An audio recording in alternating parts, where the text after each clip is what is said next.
Donc effectivement, avant de démarrer, vous avez une petite diapositive à l'écran qui vous explique les principes que vous connaissez maintenant tous très bien des webinaires, à la différence des réunions en visioconférence.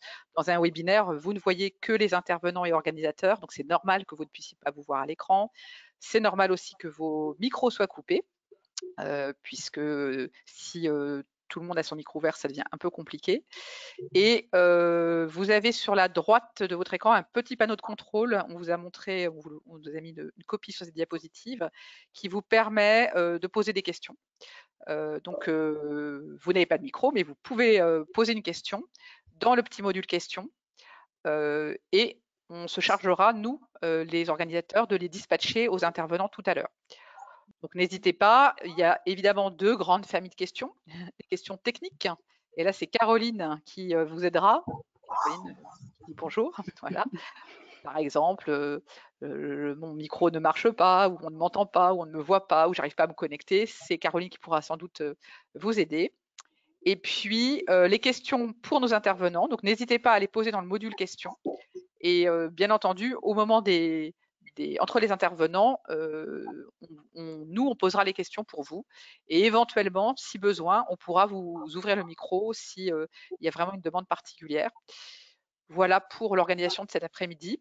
Sachez aussi que ce webinaire est enregistré. Donc, dès qu'on aura terminé la réunion, il nous faut un petit temps, je crois, de montée, enfin de téléchargement. Et il sera ensuite disponible en replay sur le site d'OncoPL. Voilà, je crois qu'on va peut-être démarrer, si vous le souhaitez. Delphine, Oui, je vais passer la diapo suivante. suivante. Hop. Donc, Caroline, si tu veux fermer ta caméra, c'est possible. Voilà, très bien. Eh bien, écoutez, bonjour à tous. Un grand merci de votre présence. Donc, pour le moment, à l'écran, vous voyez encore Delphine Lozeille, qui est notre chef de projet en COPL Soins de Support. Vous voyez Philippe Bergerot, donc le président d'OncoPL, Juliette Daniel, médecin référent cancer de l'Agence régionale de santé des Pays de la Loire, Delphine Cornio-Foubert, qui est donc médecin au centre anticancéreux à l'ICO à Angers et qui est notre responsable scientifique de la commission des soins de support, et Mario Di Palma qui, du coup, a fermé sa caméra, mais est là avec nous, et qui, lui, est en dehors de la région Pays de la Loire, mais qui nous fait, le voilà, qui nous fait le grand honneur d'être avec nous cet après-midi pour nous présenter les travaux du congrès de l'AFSOS et du masque. Alors, avant de démarrer stricto sensu cet après-midi destiné aux soins de support, nous avons un petit mot à vous dire avec Philippe Bergerot. Le premier petit mot, c'est le pourquoi de cette réunion. Et Delphine, tout à l'heure, les Delphines vous présenteront la commission des soins de support. Et avant de démarrer, je voudrais vous dire que c'est un grand plaisir vraiment de faire cette réunion, même en webinaire, sachant que dans notre région, pendant longtemps, il y avait une journée soins de support qui était organisée tous les ans, souvent pour présenter justement les travaux de l'AFSOS ou les retours des J2R. Et on travaillait en lien étroit avec le docteur Martine Gardan-Baspin, qui est médecin au CHU d'Angers et qui a été pendant de longues années la référente régionale de l'AFSOS au niveau de la région des Pays de la Loire. Et on a commencé à constituer des groupes de travail, des projets donc assez en lien avec Martine et toute l'équipe des soins de support à cette époque. Et puis Martine a laissé la main donc en 2020 à Delphine Cornio-Foubert, que vous allez voir tout à l'heure. Donc je tenais particulièrement à remercier Martine pour tout le travail qui a été réalisé durant toutes ces années et dire que on va continuer bien sûr tout ce travail en lien avec le correspondant régional de l'AFSOS et sur cette thématique vraiment capitale des soins de support. Et donc évidemment, il n'y a pas eu de réunion plénière en physique ni en 2020 ni en 2021 et pour les raisons que vous connaissez. Mais aujourd'hui, on relance un petit peu avec cette première réunion en webinaire, en sachant qu'on espérera bien entendu les autres années refaire du présentiel, comme on dit maintenant. Donc voilà, je vais passer tout de suite la parole à Philippe Bergerot, le président d'OncoPL, pour dire un petit mot d'accueil sur cette journée. Écoutez, merci Fabienne, bonjour à tous. Je suis très très content de vous avoir aujourd'hui pour cette journée soins de support, parce que les soins de support, c'est je dirais, un petit peu un serpent de mer qui existe depuis le premier plan cancer. Et on se rend compte qu'un certain nombre de personnes bénéficient depuis pas mal de temps de soins de support, mais le nombre de personnes qui peuvent bénéficier de soins de support actuellement par rapport au nombre de personnes qui représentent la file active des patients est relativement faible. Et on sait que si on ne propose pas de soins de support, il y a à peu près 6 personnes sur 10 qui, à côté des soins, vont chercher dans différentes structures des soins d'accompagnement ou d'agrément. Donc, ce qui est important, c'est qu'au niveau, comme l'a dit Fabienne, les soins de support au niveau de OncoPL, ça fait plusieurs années qu'on essaie un petit peu de les structurer. Tu as oublié quand même, Fabienne, que nous avons parlé un peu de soins de support en présentiel à la fin de l'année avec l'activité physique adaptée. Nous avons fait une journée spécifique pour l'activité physique adaptée, qui maintenant est un soin de support qui est fait par de l'INCA, qui est un soin de support qui est parfaitement reconnu. Et donc, voilà. Donc, ce qui est important, c'est de voir qu'au niveau des Pays de la Loire, vous avez sur l'annuaire un annuaire des soins de support qui sont faits au niveau des établissements et dans de nombreuses associations. Et je remercie Dr De Palma qui va nous dire un petit peu les nouveautés que l'on fait au niveau de l'AFSOS.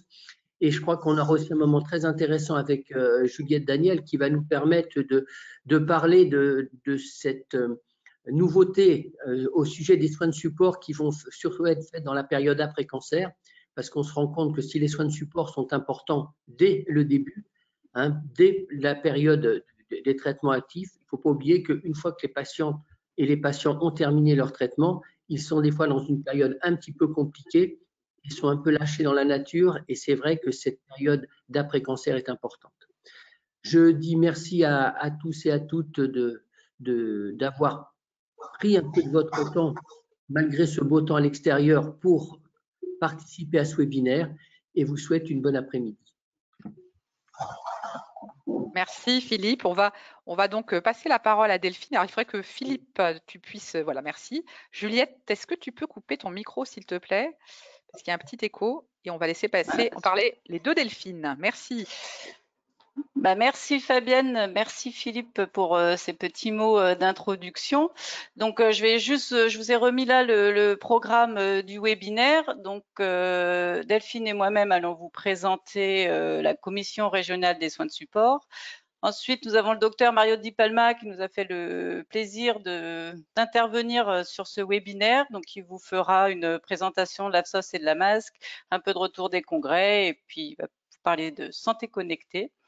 Et enfin, donc Juliette Daniel de l'ARS qui va vous présenter le parcours de soins global après cancer. Donc, pour commencer, la commission régionale des soins de support. Donc, vous avez eu l'historique de Fabienne, donc on l'a remise en place en 2021. Elle est pilotée donc à OncoPL par moi-même et avec l'aide de Caroline, l'assistante, et en coordination avec Delphine Cornio-Foubert, qui est la référente régionale de l'AFSOS. Donc peut-être là juste, je sais que peut-être que Mario Di Palma va expliquer un peu l'AFSOS, le fonctionnement, mais peut-être que Delphine, si tu veux intervenir dès maintenant pour un peu expliquer ton rôle de référente régionale AFSOS et en quoi ça consiste exactement. Si tu veux prendre la parole 2 minutes. Je prends la parole 2 minutes. Bonjour. Oups, pardon, excusez-moi. La région de Pays de la Loire, elle est finalement assez vaste, avec des gens qui organisent beaucoup de choses dans chaque établissement, avec les moyens qu'ils ont. Et ça semblait intéressant, et c'est intéressant en tout cas pour l'AFSOS, que de pouvoir un petit peu colliger tout ce qui se passe en région et de pouvoir être intermédiaire entre l'AFSOS qui est plutôt national, voire même bientôt international, on va dire, et puis ce qui se passe en région. C'est Martine Gardenbasse dont vous a parlé Fabienne Lempereur tout à l'heure, qui jusqu'en 2019-2020 réussissait à nous regrouper pour qu'on puisse échanger sur tout ce qui concerne les soins de support. Et Dieu sait si c'est vaste.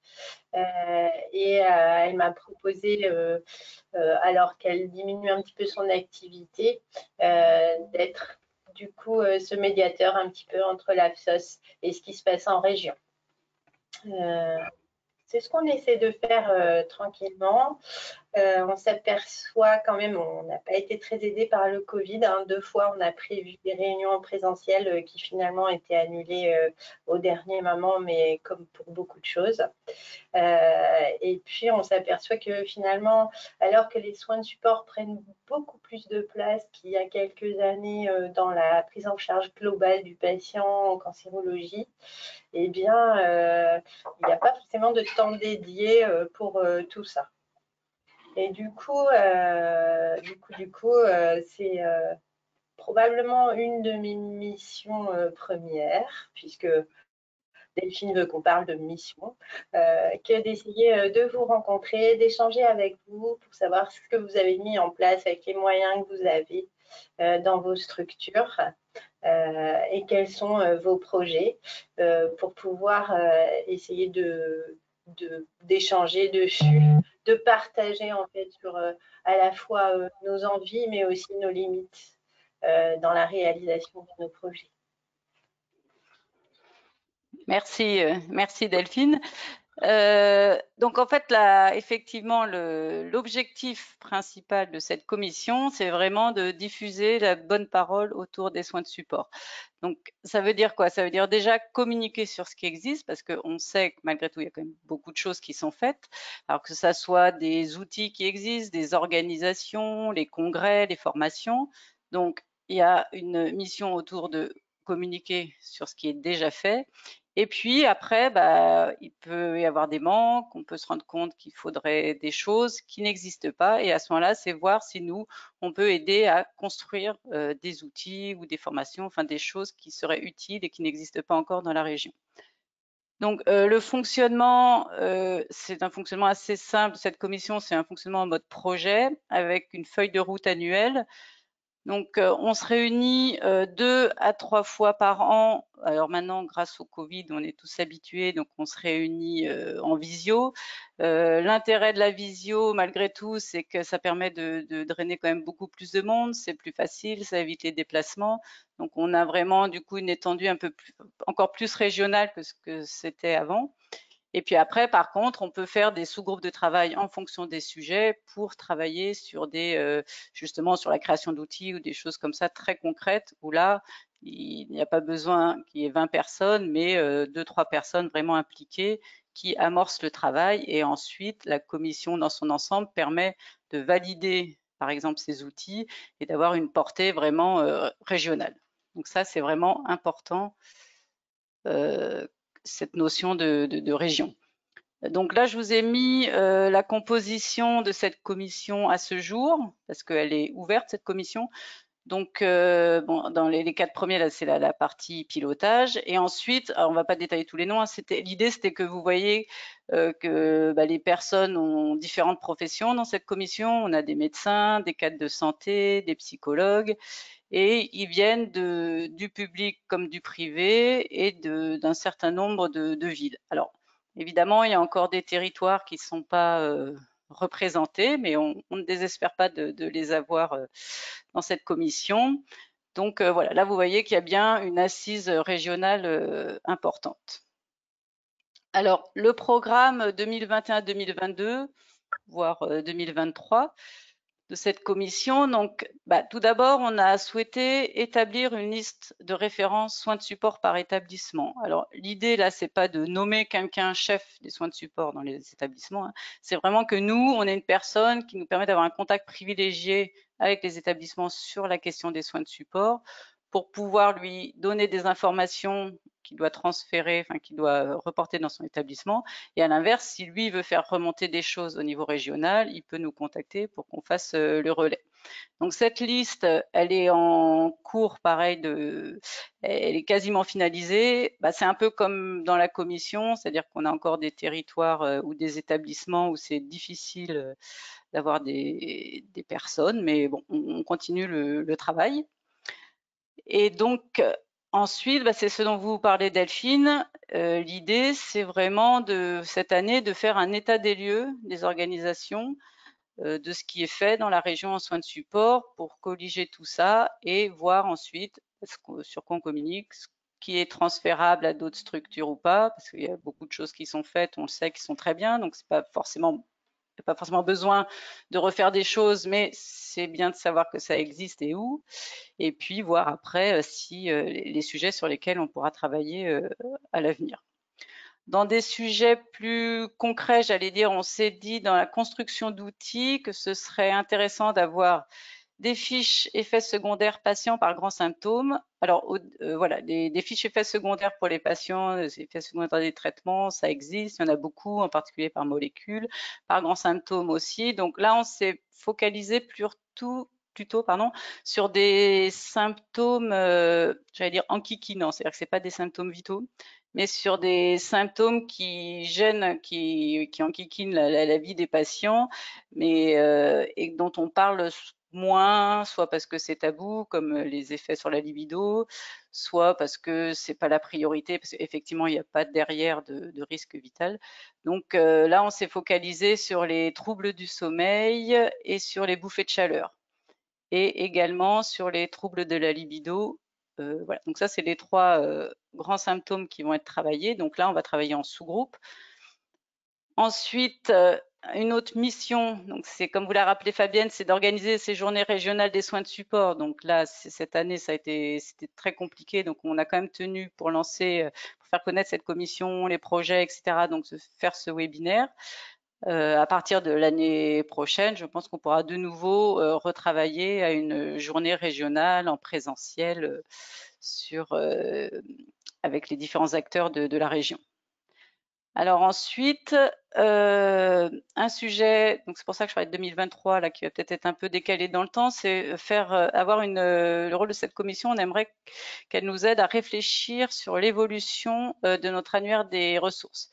Donc Philippe vous en a parlé au début. Nous, sur le site, alors vous allez me dire si vous voyez, sur le site OncoPL, nous avons un annuaire des ressources qui se présente de la façon suivante, donc une partie carto et une partie moteur de recherche avec des filtres.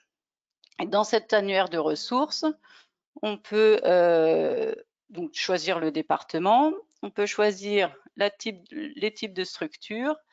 La partie traitement, là, c'est pour les établissements autorisés, quel type de traitement on peut trouver. Et du coup, ce qui nous intéresse aujourd'hui, la partie soins oncologiques de support. Donc, cet annuaire, il a été construit vraiment à l'origine plutôt pour les professionnels, mais il est tout à fait, le site OncoPL est vraiment ouvert à tous, donc les patients peuvent également aller dessus sans souci. Il est assez simple. L'origine, c'est on a d'abord commencé par intégrer tous les soins de support qui sont présents dans les établissements autorisés. Ça, c'était notre base. Par contre, on a élargi les soins de support au-delà du panier de soins de l'INCa. Vous verrez, on a quand même mis l'art-thérapie, par exemple, le bien-être, les choses comme ça qui ne sont pas dans le panier de soins, mais qui sont faites dans les établissements. Donc, ça nous semblait quand même un peu compliqué de ne pas les intégrer. Et puis, petit à petit, on a commencé à élargir cet annuaire aux associations. Alors, pour l'instant, on a pris les associations, j'allais dire, qui ont pignon sur rue, qu'on connaît bien et avec lesquelles les établissements travaillent déjà. Et donc, après, l'idée, ce qu'on voudrait, nous, par rapport à la commission, c'est qu'il y ait un travail sur l'élargissement éventuellement de cet annuaire. Alors, avant de parler de ça, je vais juste vous montrer un peu comment ça fonctionne. Donc, par exemple, moi, je suis un jeune médecin, j'arrive au CHU Nantes, par exemple, donc je travaille dans la Loire-Atlantique. Je suis dans un établissement autorisé, ça permet de faire des filtres, et je voudrais prescrire de l'APA. Donc, je voudrais voir s'il y en a dans mon établissement pour commencer. Donc là, soit on a la partie carte et on essaye de chercher notre établissement, et sinon, le plus simple, c'est en dessous, vous avez toutes les structures qui vont, là j'ai filtré sur le 44 et sur les établissements autorisés, qui vont proposer de l'APA. Donc, je travaille au CHU, alors je clique là sur la petite fiche de mon établissement. Donc, d'abord les infos, j'allais dire administratives, le 3C auquel l'établissement est relié, s'il y a des équipes d'évaluation cogériatrique. Et après, bon, les traitements proposés et les soins de support. Donc là, je vois qu'il y a de l'activité physique adaptée. Donc je clique dessus et je vois qu'il y en a uniquement en hématologie, sans forcément plus d'informations. Donc là aussi, ça a été un choix qu'on a fait pour le moment de faire un annuaire à minima, avec pas trop d'informations, parce que il y a une question de mise à jour en particulier derrière.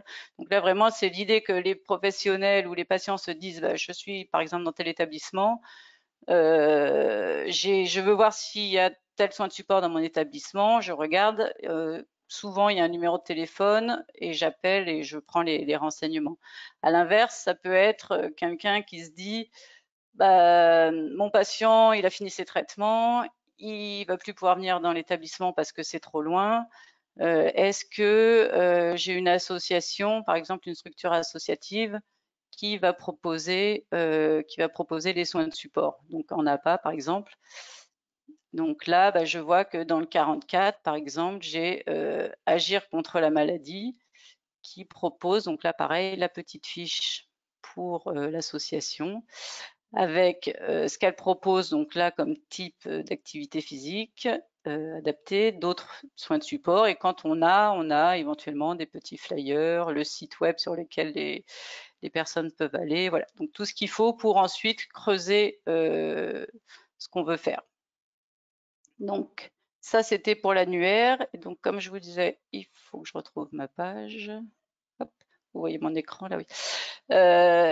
Donc, on est sur les établissements autorisés et les grosses associations. Donc maintenant, on se pose la question, il y a une sur l'ouverture de cet annuaire à la ville en particulier, avec toutes les difficultés que ça entraîne, problème d'exhaustivité, de sécurité en termes de qui on va référencer, avec le problème éventuellement des SEC, parce que dès qu'on arrive sur certains types de soins de support, c'est quand même plus problématique.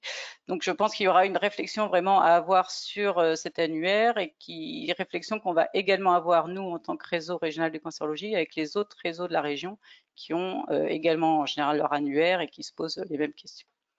Donc ça, voilà, je voulais profiter d'aujourd'hui pour vous montrer quand même cet annuaire, comment il fonctionne, l'idée qu'il y a derrière et comment le faire évoluer. Ensuite, donc cette commission, comme je vous disais, elle va communiquer sur les outils existants en particulier. Donc là, pareil, je vais en profiter pour vous montrer quelques outils OncoPL. Donc toujours sur notre site web, on a une page outils avec des préfiltres éventuellement. Donc là, sur les soins de support, on sera plus prise en charge. Après, il y a aussi un fil journée d'études et formations sur laquelle on retrouvera éventuellement les congrès et les journées d'action, de formation qui sont organisées dans la région ou au niveau national. Donc, si je clique sur prise en charge, donc par exemple, nous à OncoPL, on a beaucoup travaillé sur l'activité physique adaptée et l'oncofertilité. Donc, je vais juste vous montrer, on va pas tous les faire, mais je vais juste vous montrer rapidement voilà, le type d'outils qu'on peut trouver sur notre site, qui ont été créés toujours. Alors, les outils, ils sont toujours créés par un groupe de travail régional, donc ça, c'est important. Ils sont validés au niveau de la région, c'est pas pour un établissement, ils sont vraiment utiles à tous. Donc, par exemple, pour l'APA, très rapidement, je vous montre, on a un logigramme pour voir comment on peut organiser, enfin, comment prescrire et à qui de l'APA. Bon, c'est juste pour vous montrer les visuels. Hein. Des flyers d'information pour les professionnels, mais également pour les patients. Ça, c'est important. À chaque fois qu'on crée des outils, notre public cible, enfin premier, il est effectivement les professionnels. C'est eux, c'est des outils pour les aider, mais c'est tout à fait accessible aux patients. Notre site web n'est pas spécifique pour les professionnels. Il n'y a pas de mot de passe ou quoi, donc il est ouvert à tous. Et juste en oncofertilité, pareil, on a fait un certain nombre d'outils, par exemple, donc des outils techniques avec, je vous montre une fiche de liaison ou un logigramme, par exemple, pour comment prescrire, quel type de prise en charge pour la préservation de la fertilité chez les femmes. Et puis là aussi des flyers d'informations là qui sont spécifiques en fonction si c'est un homme, une femme, un enfant, un AJA. Donc ça, c'était vraiment pour vous montrer le type d'outils qu'on peut faire à OncoPL et où vous pouvez les trouver. Donc c'était nécessaire et important de vous montrer ça. Après, on a d'autres termes en termes de communication aussi, parce que encore une fois, on parle des soins de support, mais justement, ces outils que je vous présente aujourd'hui, tout le monde ne sait pas où les trouver. Donc nous, on fait la promotion du site web et on avait créé, je ne sais pas si vous voyez derrière moi là, une affiche à mettre pour les professionnels de santé pour qu'ils, voilà, tout de suite, je cherche une information sur le soin de support, où aller sur le site web, et on espère, voilà, augmenter ce site avec tout ce qui est fait dans la région. Donc, par rapport au programme 2021-2022, c'est ce que j'avais à vous dire. Et sur, voilà, sur la commission régionale des soins de support, j'ai fini. Je ne sais pas si Delphine, tu veux rajouter des choses.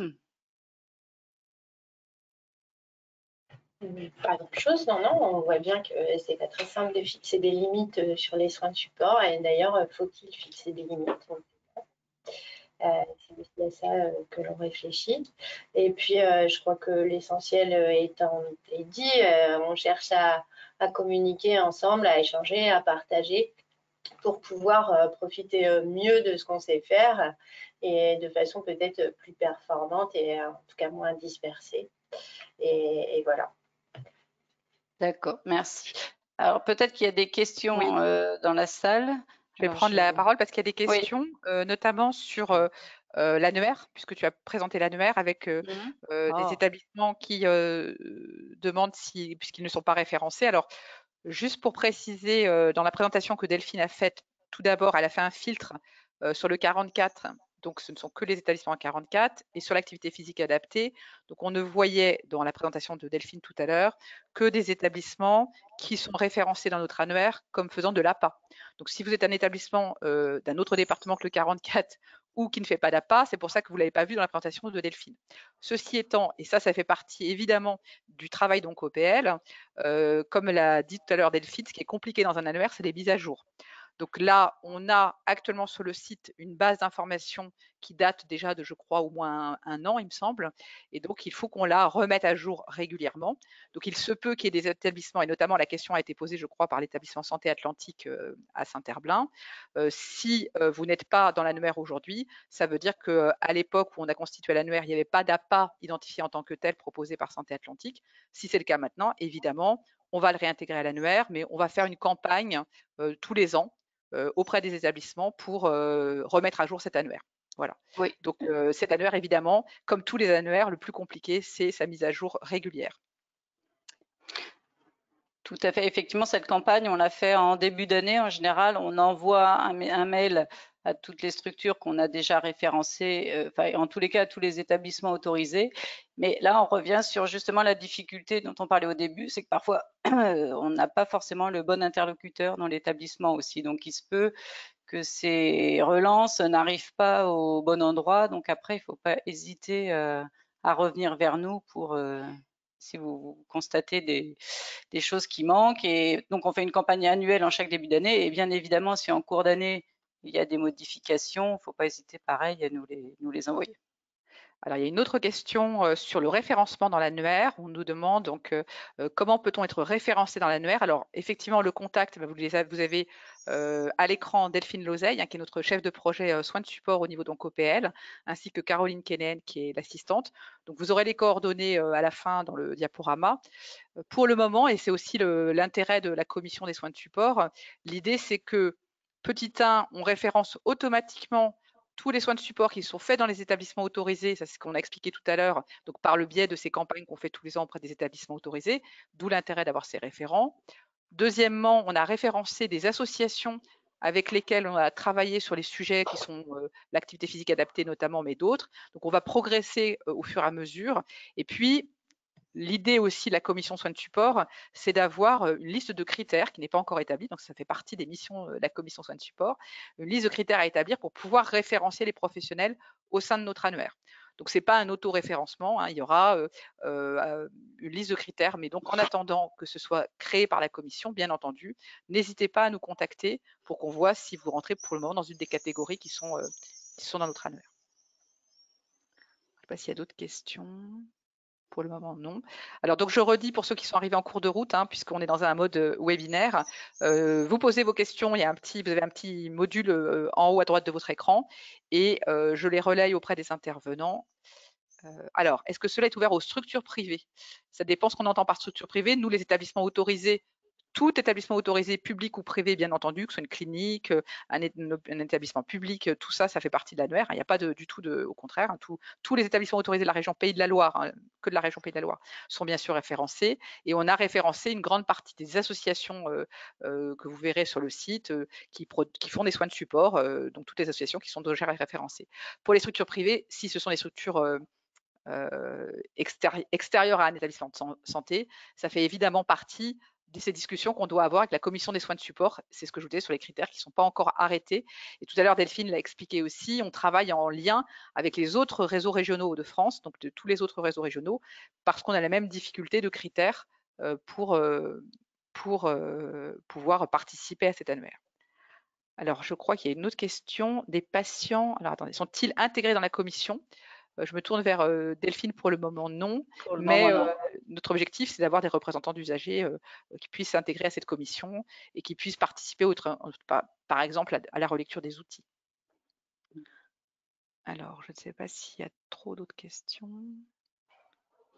Je ne vois pas d'autres questions pour le moment. On va continuer. Vous pouvez toujours poser des questions sur ça en attendant. Donc, je continue à surveiller les questions et puis on interviendra au fur et à mesure. Ah, il y a encore une dernière question, je crois. Effectivement, nous sommes actuellement référencés par OncoAura.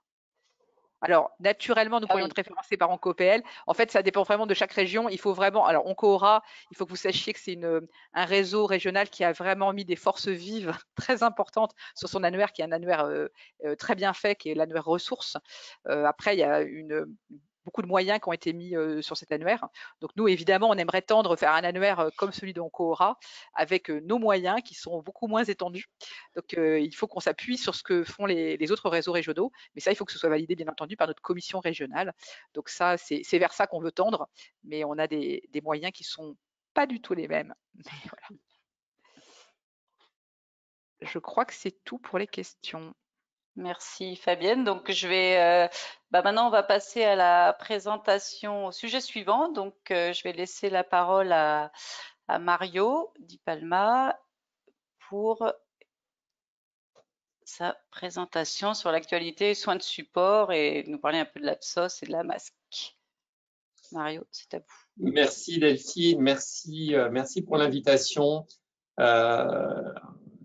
Merci à vous d'être là pour nous écouter. Alors c'est très intéressant ce que je viens d'entendre parce que moi je suis aussi à OncoRIF, le réseau régional de cancérologie. Je suis content de voir qu'on a tous les mêmes problèmes de référencement, de mise à jour d'annuaire, etc. Ça me rassure un petit peu quelque part sur les sillons qu'on peut avoir. Donc voilà, donc moi je suis Mario Di Palma, je suis oncologue médical à Gustave Roussy. Je suis également vice-président de l'Absos, et on va dire un mot tout à l'heure, et bien sûr, et je suis aussi coprésident d'une structure de coordination ville, avec un coprésident avec un médecin généraliste. Cette structure étant un dispositif d'appui à la coordination qui s'appelle Onco 94.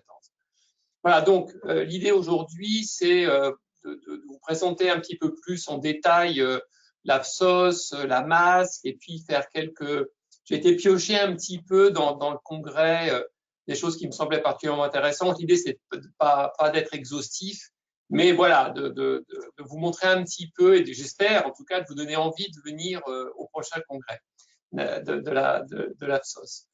Donc, simplement pour rappeler, alors, vous allez me dire, oui, bon, tout ça on le sait, n'empêche que voilà, on a maintenant un document tout à fait officiel et vous allez voir en quoi c'est très important de l'avoir en mémoire.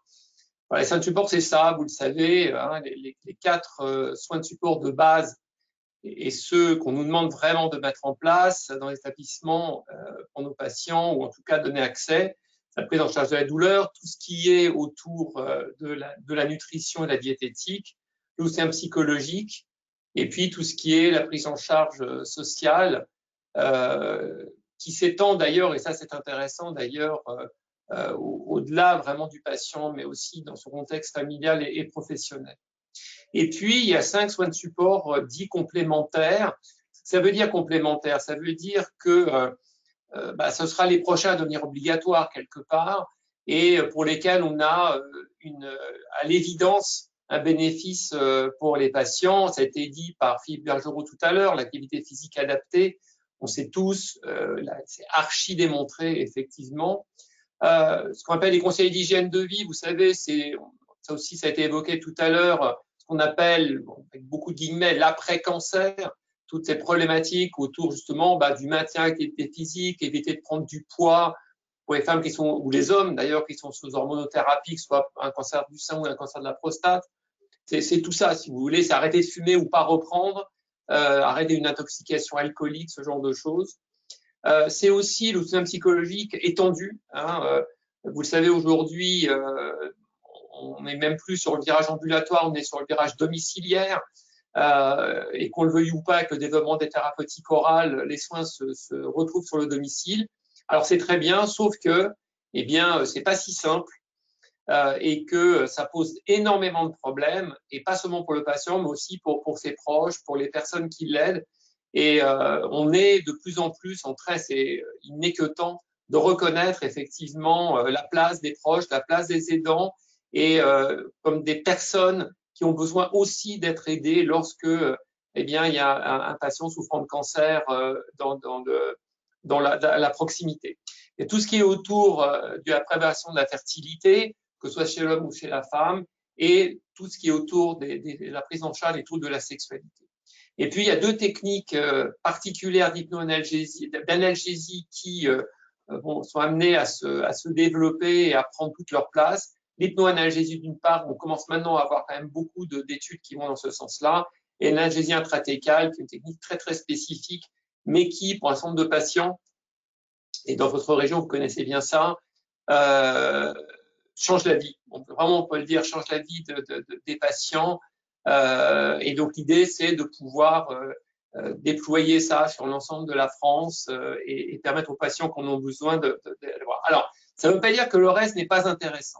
Le reste, c'est quoi? C'est tous ces traitements, ces apports complémentaires. Alors, dedans, il y a beaucoup de choses.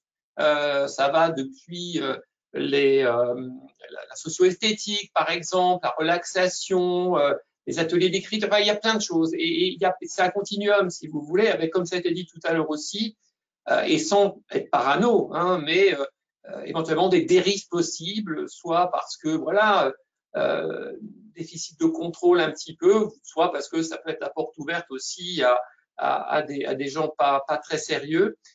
Donc là, l'idée, c'est que ces soins de support-là doivent être proposés à nos patients. On doit s'organiser pour, et pour partie d'entre eux sont financés par l'assurance maladie. Les autres, c'est d'autres moyens d'y accéder qui peuvent être possibles, avec toujours, pour nous, me semble-t-il, une responsabilité vis-à-vis de nos patients en termes, bien sûr, de sécurisation de tout ça. La suivante. Alors, un mot un peu, ça a déjà été évoqué, mais sur l'AFSOS. Donc, c'est une association qui est née en 2008. L'idée était vraiment, à ce moment-là, de se dire, voilà, on a besoin, ces soins de support, de support, pas des choses, même en 2008, il y avait déjà en France des gens qui s'intéressent à la douleur, pour les patients souffrant de cancer, soutien psychologique, etc. Mais il y a eu vraiment le besoin de dire, on a besoin de coordonner nos efforts finalement, on a besoin de travailler ensemble, quelle que soit notre profession, pas seulement les docteurs, mais c'est les infirmières, les kinés, les diététiciennes, les pharmaciens, etc. Et donc c'est comme ça que c'est né. Et pour l'anecdote, une des premières réunions, ça a été d'ailleurs de se dire comment, parce que c'est pas spécialement en avance en France sur cette notion de soins de support, comment est-ce qu'on traduit supportive care en français. Finalement, on a choisi la solution la plus simple, qui est les soins de support. Donc les objectifs, c'est effectivement de promouvoir les soins de support. C'est, on va en dire un mot, de mettre à disposition des référentiels, ça c'est très important, des référentiels qui sont en accès gratuit, qui sont des référentiels en français, et beaucoup d'entre vous, je le sais, ont été plus que participants, même pionniers même dans ce processus. Ce qu'on souhaite aussi, c'est participer à l'enseignement, et donc on intervient les uns et les autres, mais on a aussi toute une structure qui s'appelle AFSOS Form, donc qui a vraiment pour but de favoriser l'enseignement autour des soins de support, au-delà des participations à des enseignements universitaires auprès des internes, dans les écoles d'infirmières et autres. C'est aussi participer à la recherche. Et donc, on a maintenant depuis plusieurs années une task force, hein, en français dans le texte. C'est en fait un groupe de travail Unicancer AFSOS, mais qui est tout à fait ouvert hein, à n'importe quel professionnel de santé finalement, public, privé, hospitalier, libéral, tout ce qu'on veut. L'idée, c'est vraiment de s'appuyer sur le savoir-faire d'Unicancer en fait, comme sur d'autres sujets, pour justement promouvoir de la recherche dans le domaine des soins de support et promouvoir une recherche, si vous voulez, qui soit une recherche vraiment de qualité. Excusez-moi d'enfoncer une porte ouverte, une de plus, mais c'est pas parce qu'on veut faire bien qu'on fait bien forcément. Je vous renvoie vers l'histoire de l'érythropoïétine, par exemple. Donc, on a besoin d'évaluer effectivement ce qu'on fait. On a besoin de démontrer que ce qu'on fait est utile, parce que c'est comme ça seulement qu'on pourra avoir les moyens que ces soins de support réellement soient mis à disposition des patients et de tous les patients qui en ont besoin au moment où ils en ont besoin. L'AFSOS, c'est aussi un moyen, et on montrera ça tout à l'heure, de faire un relais finalement, de porter l'apport des soins de support avec les autres sociétés savantes, que ce soit en radiothérapie, auprès des radiothérapeutes, oncologues médicaux ou chirurgiens. Et puis, vis-à-vis de la MASC, qui est un mot tout de suite après, eh bien, c'est l'adhésion conjointe à la MASC, qui est l'association, en anglais, c'est la Multinational Association for Supportive Care in Cancer. Donc, c'est une association, cette fois-ci, internationale, là aussi pour les professionnels, et qui travaille depuis pas mal d'années, effectivement, sur les soins de support en cancérologie, avec un journal qui s'appelle, si vous ne connaissez pas, allez voir, c'est vraiment un journal qui est de bonne qualité, qui s'appelle Supportive Care in Cancer. Voilà, je vous invite à aller sur le site de l'AFSOS et je vous invite à prendre votre carte. C'est pas cher et croyez-moi que ça vaut clairement la peine. La suivante. Donc voilà, sur les formations, c'est quelques exemples aujourd'hui de formations qui sont organisées en ligne, donc avec participation de tout un tas de professionnels sur l'ensemble de la France. Vous voyez, les sujets, ça va depuis la santé sexuelle, comme c'était évoqué tout à l'heure, les soins de support, ça ne s'arrête pas au moment où les soins actifs s'arrêtent. Hein, c'est aussi toutes les problématiques d'après-cancer, effectivement, donc la gestion des séquelles des traitements, les symptômes qui peuvent persister. Il n'y a pas que la douleur, hein, c'est toutes les problématiques d'activité physique, de prise de poids, enfin voilà, tout ce que vous connaissez, bien sûr. C'est l'organisation des soins sur la ville et sur l'hôpital, effectivement, et ça a été dit aussi tout à l'heure. Et puis, c'est des référentiels, donc interrégionaux, et je vous invite, je sais que beaucoup d'entre vous y participent déjà, mais je vous invite vraiment à y participer, avec une journée annuelle des référentiels, et puis le congrès national, et le prochain a lieu à Lille le 20 et 21 octobre. Les inscriptions sont ouvertes, l'appel à présentation aussi, donc vraiment je vous invite à nous rejoindre. Cette année, on va parler beaucoup autour du soin ambulatoire, sur du soin à domicile, dans toutes ces dimensions. Et j'espère vraiment que vous pourrez vous joindre à nous, soit en direct, soit en visio. La suivante. Voilà, un mot sur la MASC, voilà, la devise de la MASC. Donc là aussi, c'est très intéressant parce que vous allez trouver tout un tas d'informations. Et encore une fois, quand vous êtes membre de l'AFSOS, vous êtes membre aussi de la MASC. Hein. Donc, avec un journal qui est plutôt bien fait. Et je vous invite vraiment à y contribuer. Et puis, vous allez trouver des outils, comme par exemple un outil assez intéressant à utiliser, une application qui permet d'évaluer comment dire, les besoins antiémétiques de vos patients et d'adapter les traitements antiémétiques. Et puis, ça permet aussi, les congrès ont lieu donc tous les ans, alors une fois en Europe, une fois ailleurs qu'en Europe, c'est en Amérique du Nord ou au Japon. Cette année, c'est à Toronto, par exemple, mais c'est aussi, on est accès aussi en visio. Ça permet, voilà, de discuter avec les gens d'autres pays, d'échanger, et puis surtout d'avoir accès à l'innovation et à la recherche qui peut se faire dans les domaines des soins de support. La suivante. Donc voilà, quelques exemples du congrès qu'on a fait l'année dernière. On parle de politique de santé, toujours, on a la question du ministère de l'ARS qui viennent. On parle d'innovation thérapeutique parce que, en tant que médecin de soins de support, qui s'intéresse aux soins de support, oncologue, soins de support, on a besoin de savoir où on en est aussi. Donc là, on a fait un point sur les indications de l'immunothérapie en situation adjuvante, par exemple, nouveau traitement des cancers du sein exprimant HER2.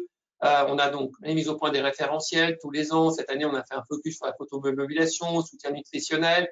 C'est aussi des sessions internationales. Là, on a fait des échanges avec le Québec sur les affaires de pratiques avancées. On a une présentation, un échange avec l'Organisation de la cancérologie en Afrique francophone, et puis un échange aussi des organisations en soins palliatifs entre le Québec, la Tunisie et la France. Et puis, on a aussi une session grand public, effectivement, qui est toujours un moment très, très intéressant d'échange avec les patients, les associations. La suivante. Voilà, donc ça, c'est un extrait pour vous montrer un petit peu l'année dernière. Donc, on avait voilà, la responsable de la certification des établissements de santé à l'HAS qui est venue, Jean-Baptiste Méry, que beaucoup d'entre vous connaissent, qui est au pôle santé publique, qui est directeur du pôle santé publique de l'INCA, votre homologue, chère Fabienne, qui est à Oncorif, Sandra Lefebvre, vous connaissez sûrement. On avait la session commune avec les 3 présidents de la SOFOM, de la SFRO et la SFCO.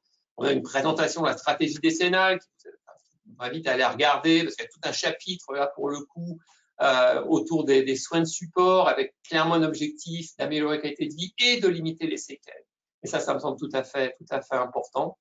Et puis peut-être l'information la plus importante de ce que je suis en train de vous raconter, c'est que est sorti le 26 avril ce décret. Et ça y est, c'est écrit, c'est dit. On a 1 an pour que l'établissement de santé se mette en ordre de marche pour avoir l'autorisation, pour garder l'autorisation de traiter des patients souffrant de cancer. On devra donner accès, alors pas forcément en interne, mais en termes d'organisation, on devra donner accès à nos patients aux soins de support, au panier de base. Donc, vous l'avez tout à l'heure, c'est la douleur, le psychologique, les services sociaux, la démarche palliative. Sinon, nous n'aurons plus, les établissements n'auront plus l'autorisation d'exercer le cancer. Je crois que c'est une bonne chose et je pense que c'est aussi un moyen de faire bouger les lignes. C'est pas facile. Alors, vous allez me dire, ouais, c'est facile quand on parle de Gustave Roussy. Mais croyez-moi, même à Gustave Roussy, c'est pas facile parce que on a tous des moyens qui sont limités. Il faut nous aussi aller convaincre nos directions qu'on a besoin d'un médecin de douleur supplémentaire, qu'on a besoin d'une convention avec Jeanne Garnier et ce genre de choses. En tout cas, je pense que là, on a vraiment, c'est un élément essentiel d'amélioration de la qualité. Vous voyez que ces soins de support, c'est en ville, mais c'est aussi en libéral, avec tout ce qui a été dit tout à l'heure par Fabienne sur la difficulté qu'on a aujourd'hui. On est tous en train de travailler sur des référentiels de bonnes pratiques et pour aller en dehors de l'hôpital. La suivante. Alors là, je voudrais simplement donner un focus sur 2-3 présentations qui ont eu lieu au congrès. Si vous voulez, on a fait tout un résumé qui, je crois, 1h30, ça doit durer, quelque chose comme ça, avec Florian Scotté, où il y a MASC, AFSOS, ASCO, ESMO. C'est très simple. Vous allez sur le site de l'AFSOS et vous avez ce webinaire qui est tout à fait disponible et vous aurez l'ensemble. Là, j'ai pioché des choses qui me semblent intéressantes. Voilà. Alors, voilà, ça me semble extrêmement intéressant. L'idée de la seconde victime, c'est un travail extrêmement intéressant qui a été présenté par les collègues de l'Oncopole de Toulouse et qui ont mis en place tout un système lorsqu'il y a une erreur soignante, médicale, peu importe, grave. Évidemment, on analyse, etc. On fait tout un tas de choses, des RMM, ok, très bien. Mais on oublie trop souvent que la personne qui est en cause ou qui est mise en cause, pour elle aussi, c'est très, très difficile. Vous voyez qu'il y a une étude qui a été faite là-bas, près de 500 personnes ont été interrogées. Les 2/3 quasiment, parce qu'il y a sûrement un peu de sous-déclaration, ont été confrontés à un évitement indésirable. Et vous voyez que le moins qu'on puisse dire, c'est que la bienveillance n'est pas toujours là. Les gens se sentent blâmés. Le soutien des collègues y est, mais finalement 1 fois sur 2. Et donc, il y a tout quelque chose, et moi, je peux vous dire que j'en ai parlé ici dès qu'on est revenu du congrès, parce qu'on n'a pas mis ça encore en place. Il y a tout un système qui est mis en place pour justement venir soutenir la personne qui est en cause et pouvoir l'aider, l'accompagner. Et je trouve que c'est quelque chose qui vraiment mérite d'être connu et on devrait tous s'en inspirer vraiment. La suivante. Ça, c'est simplement, je ne vais pas, rassurez-vous, je ne vais pas vous détailler la prise en charge de la maladie thromboembolique veineuse en cancérologie, juste pour vous montrer comment c'est fichu un référentiel. Vous voyez que l'idée, c'est que vous avez ça dans la poche, vous avez ça à portée de main, vous avez un problème avec un patient. L'idée, c'est que très vite, on puisse avoir la réponse. Donc, c'est des arbres décisionnels, la suivante, avec les différentes situations. Vous voyez, en fonction de la tolérance du traitement, en fonction du contexte. L'idée, c'est juste pour vous donner envie, la suivante, de vous connecter sur le site. J'ai pris celui-là parce que c'est un qui a été mis à jour très, très récemment d'ailleurs. Et vous voyez que c'est très facile à utiliser, c'est vraiment utile. Donc, n'hésitez pas, faites-le savoir, imprimez-le, affichez-le. Et en train de travailler aussi sur une application, mais n'hésitez pas à l'utiliser, c'est gratuit. Croyez-moi, c'est bien fait dans méthodologie et on est en train de discuter avec l'INCa pour que l'INCa labellise ce truc-là.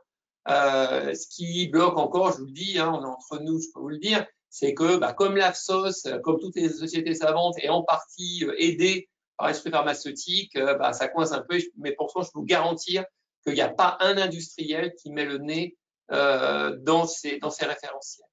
La suivante. Alors, il y a aussi un focus très intéressant qui a été fait, toute une présentation sur la photobiomodulation.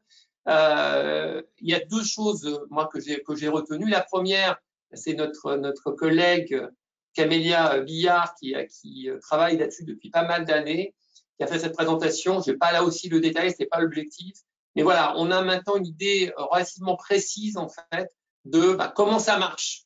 On a tous des patients chez qui ça fonctionne, plus ou moins. Voilà, maintenant on commence à avoir une idée des mécanismes moléculaires finalement qui sont à la manœuvre pour les patients qui sont traités. La suivante. Ça, c'est une présentation et deux présentations par René-Jean Bensadoun et Antoine Lemaire. René-Jean, vous savez, qui est radiothérapeute, qui travaille depuis des années et des années. Et le grand progrès, c'est qu'enfin, on a, comment dire, un guide de qualité des outils utilisés. Jusqu'à maintenant, c'était du grand n'importe quoi.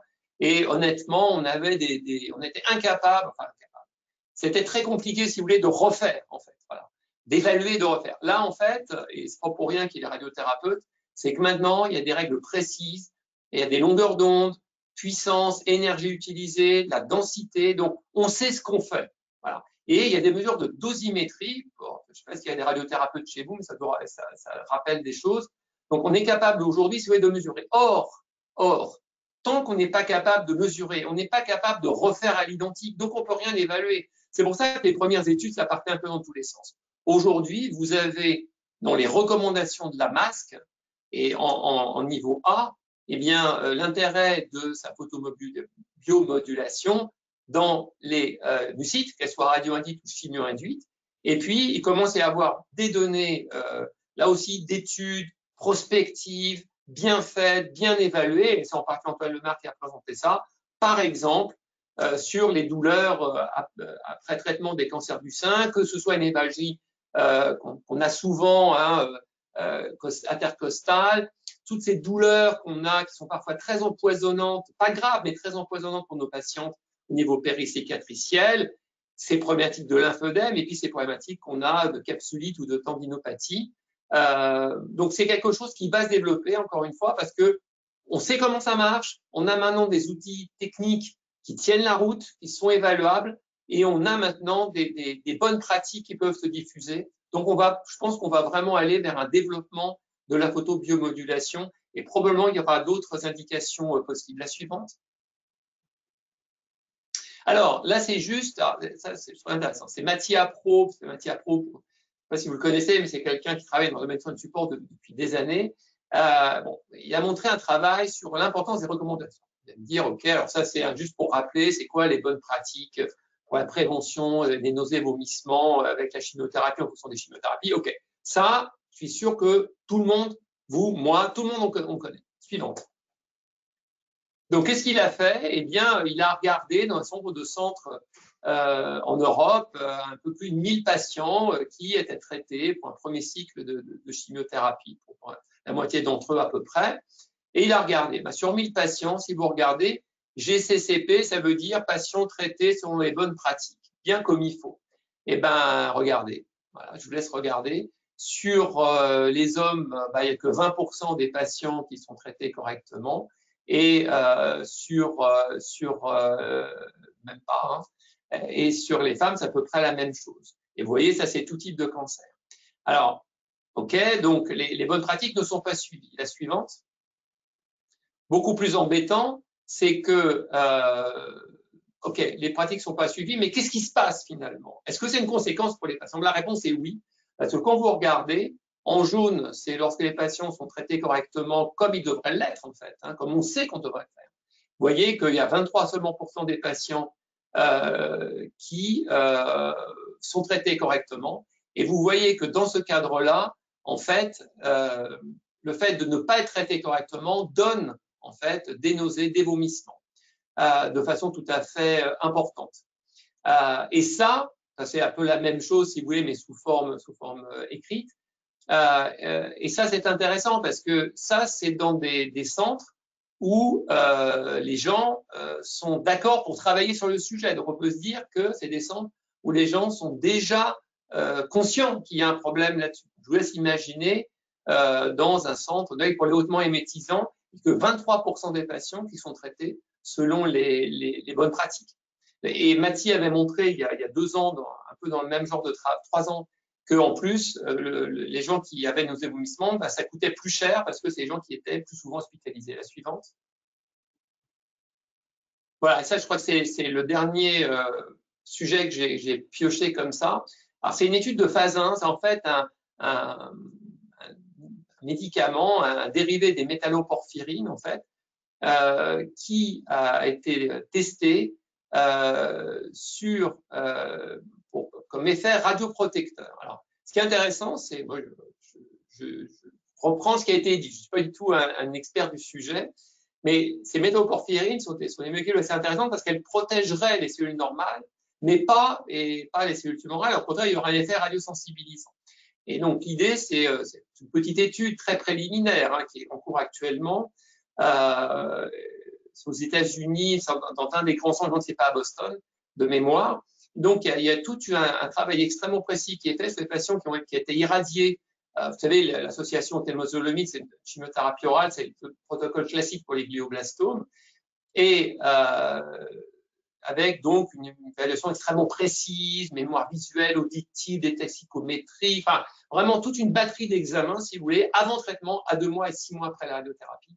Eh bien, on a effectivement une molécule qui semble extrêmement intéressante, puisque pour quasiment tous les patients, il y a une amélioration des capacités ou un maintien des capacités cognitives avec une molécule, la suivante, qui par ailleurs n'a pas de toxicité ou très peu de toxicité. Donc, il y a une raison. Pourquoi je vous raconte ça? C'est pour vous montrer que dans ces congrès, il y a aussi, enfin, excusez-moi de le dire comme ça, mais il y a aussi de la science de très haut niveau. Voilà. Et que, vous le savez, ça, les soins de support, mais il faut le dire aussi à l'extérieur, c'est pas seulement être gentil avec les malades. C'est être gentil avec les malades, mais c'est faire bien, en fait. C'est apporter de la qualité. Et c'est aussi de faire de la science. Donc, faire de la recherche de qualité et c'est travailler aussi dans des centres de très haut niveau sur ce genre de molécules. La suivante, et c'est la dernière, voilà. Donc, merci de m'avoir donné cette occasion d'intervenir.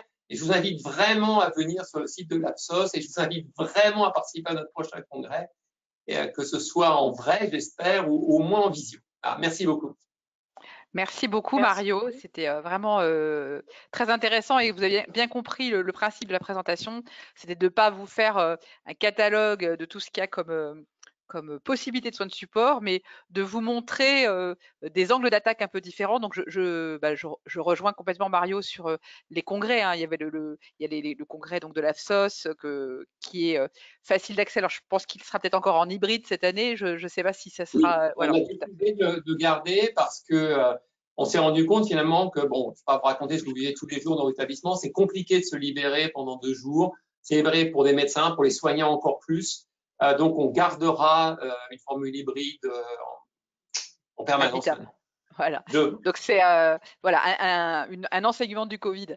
Et puis par rapport au référentiel, donc comme Mario vous l'a montré tout à l'heure, les fameux arbres décisionnels. On le dit, on le redit, n'hésitez pas à aller sur le site de l'AFSOS, vous y trouverez donc ces référentiels. Maintenant, ils ont le moteur de recherche est assez simple. Donc vous avez, je crois maintenant, un catalogue de 60 ou 70 référentiels qui sont mis à jour régulièrement. Et je rejoins complètement ce qui vient d'être dit sur la science. Quand on dit la science, c'est pas forcément un essai randomisé avec 1000 participants dans chaque bras.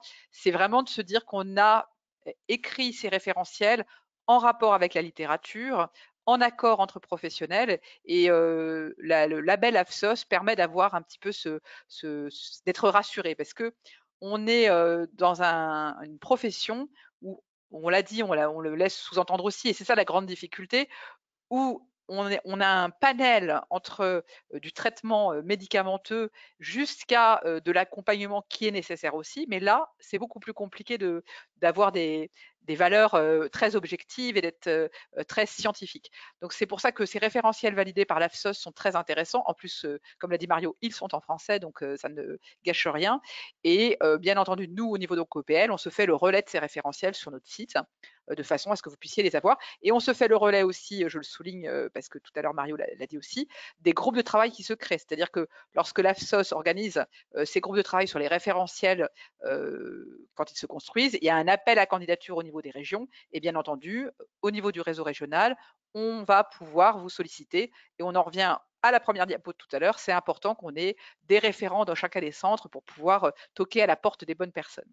Alors, je crois qu'il y a quelques questions. Alors, des questions. Oui, on a c'est plutôt une remarque, comme quoi le discours du professeur Di Palma nous réconforte fortement des progrès permanents. C'est vrai que c'est important de souligner, et comme vous l'avez dit aussi sur le décret, les soins de support, c'est pas le traitement à côté. C'est le traitement en même temps. Il y a ce fameux schéma qu'on connaît tous sur les soins de support qui doivent être démarrés en même temps que les traitements dits curatifs ou actifs, même si le terme n'est pas forcément bien choisi. Et ça, c'est fondamental de pouvoir parler des soins de support dès le début de la prise en charge, et en plus de façon adaptée aux patients. Évidemment, on ne propose pas tout le catalogue de soins de support aux patients, on voit en fonction de ses besoins, d'où l'importance de l'évaluation des besoins des soins de support au préalable. Alors, je ne sais pas s'il y a d'autres questions ou si Delphine ou Delphine veulent ajouter quelque chose à la présentation qui vient d'être faite. Non, c'était très intéressant, c'est parfait. Alors j'avais un peu extrapolé quand j'ai présenté le programme, si on en avait parlé avant en parlant de santé connectée.